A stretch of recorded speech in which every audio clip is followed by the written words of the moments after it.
yang namanya ini pohon gaharu ini. Nah, dan pohon gaharu ini sulit sekali kita temukan. Nah, ini saya kebetulan saya jalan-jalan saya temukan di hutan ini gaharu ini. Kemudian saya cari anakannya, sulit dapat anakan di situ. Tidak ada yang tumbuh anakannya. Terus saya coba ambil beberapa rantingnya, saya bawa. Dan setelah saya rantingnya, di atas ranting-ranting kecil ini saya temukan ada 5 buahnya. Di 5 buah ini, ya ini, setelah saya belah, satu buah ini menghasilkan ada yang 2, ada yang 1. Ini bijinya ini. Nah, biji ini saya kira ini sulit dia tumbuh kalau tidak diawetkan dulu ini. Coba kalau misalnya dia jatuh lalu tumbuh kan pasti banyak anakan toh. Pasti banyak yang tumbuh di hutan-hutan. Tapi saya rasa ini dia sulit dia tumbuh. Nah, kalau begitu mungkin bagaimana caranya ini diawetkan dulu, setelah dia tumbuh baru bisa dipindahkan. Nah, bagaimana caranya untuk selanjutnya memperbanyak anakan ini? Dia melalui apakah bisa dengan stek atau kalau dengan biji dia pasti tumbuh. Tapi kalau dengan menggunakan stek, bagaimana cara memperbanyak anakan gaharu ini dengan menggunakan stek? Kira-kira mungkin ada Pak punya pengalaman begitu. Silakan. Oke, terima kasih. Jadi sesuai dengan dari stek gaharu ini, ketika kita mau kembangkan dia, kalau kita mau kembangkan dia, kita coba dengan cara stek. Iya. Kita mencoba dengan cara stek. Yang pertama batang atau cabang dari gaharu ini kita menggunakan beberapa bahan atau memakai beberapa bahan media. Yang pertama itu di sini kita siapkan bawang. Stek atau cabang. Terus kita ini kunyit. Ada kunyit, ada bawang, lalu tanah media yang berpasir, ada tanah yang dicampur dengan pasir. Fungsi dari pasir ini dan tanah ini untuk membantu proses pengakaran atau menghumuskan tanah, sehingga proses pengakaran dari stek yang kita tanam dia bisa memperoleh akar yang cepat.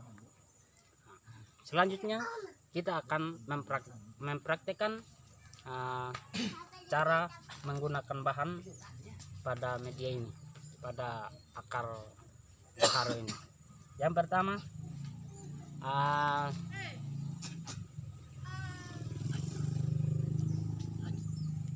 pertama stek ini akan kita kupas sedikit. Caranya begini, garu sedikit. Kita garu sedikit, usahakan jadi kita lanjut. Proses yang pertama untuk menghasilkan stek yang bagus, yang pertama kita akan kupas sedikit. Kita garu sedikit kulit bagian atas pada stek ini. Usahakan dia jangan terkupas sampai pada Sat kayu. Iya, sat kayunya. Kita hanya kupas bagian kulit atasnya saja. Jangan sampai dia punya kambiumnya keluar. Kambiumnya, kambium. Karena kambium itu yang memproses perakaran. Iya. Nah, jadi begini guys, mohon bersabar sedikit. Kita akan kupas sedikit dan sedikit.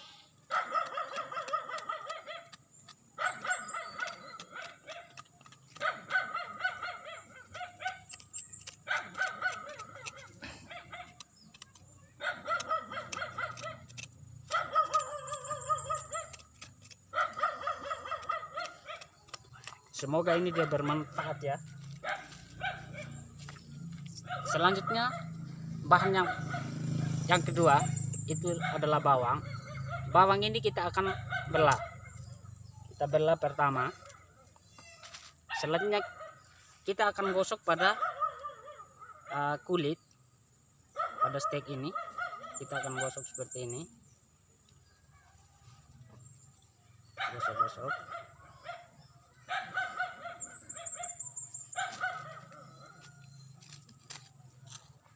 Jadi baik, bawang ini kita gosok. Bawang ini dia bertujuan atau bermaksud untuk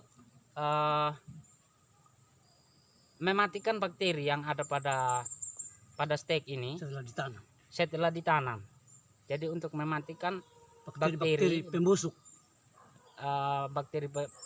bakteri pembusuk pada steak yang ada ini.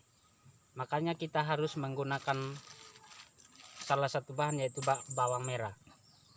Jadi kita perlu gosok seperti ini.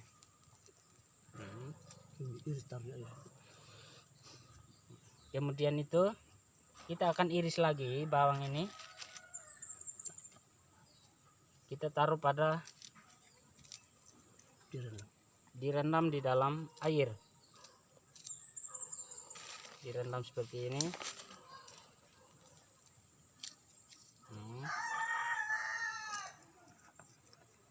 Selanjutnya ada kunyit.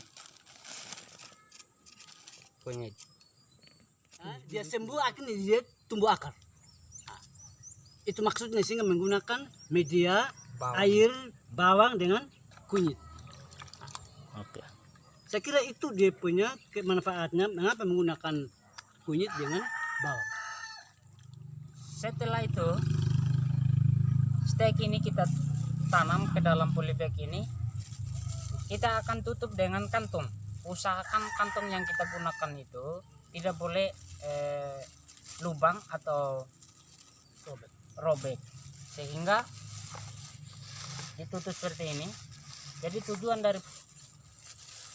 dari ini ditutup seperti ini agar udara